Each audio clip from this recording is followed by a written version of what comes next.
আচ্ছা, আমি আজকে বানাচ্ছি তোমার ল্যাংচা। তো ল্যাংচার জন্যে দেখো ছানাটা না আমি নিয়েছি, আমি ঘরে দুধ কাটিয়ে ছানা করেছি আর করে না এইভাবে পেস্ট করে নিয়েছি। এইভাবে আমি অনেকক্ষণ থেকে পেস্ট করছি, পুরো মিহি হয়ে গেছে একেবারে।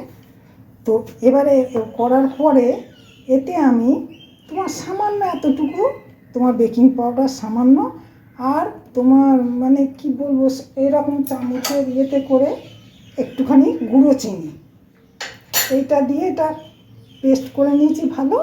আর তোমার এই চামচে তোমার 1.5 চামচ ময়দা, আমি সুজি টুজি কিছু দিইনি, 1.5 চামচ ময়দা দিয়ে আমি এটা এরকম ভালো করে পেস্ট করে নিয়েছি। এইভাবে এইভাবে করে ছানাটা ভালো করে ইয়ে করে নিয়েছি।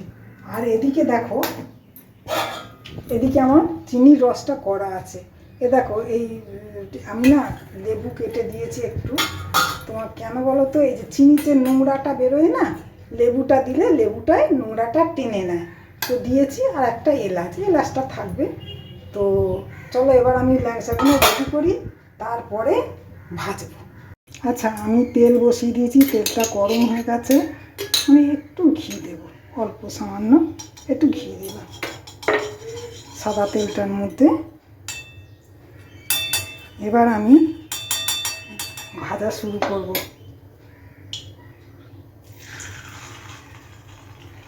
এবার আমি ভেজে নিই, অল্প অল্প করে ভাজবো।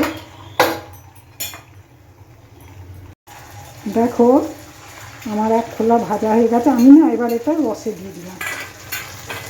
এবার সবগুলো ভাজবো, ভেজে ভেজে রসে দেবো। হয়ে গেল আমার ল্যাংচা। দেখো একেবারে সত্যি করে রসে টুকটুক করছে, দেখছো তো, রস ভরা ল্যাংচা। তোমরা বানাও, আশা করি খুব ভালো লাগবে। আর এটা আমি একটু নতুনত্ব করলাম, এটা একটু দই ল্যাংচা।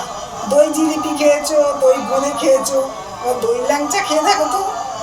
এটা একটু দই ল্যাংচা করেছি।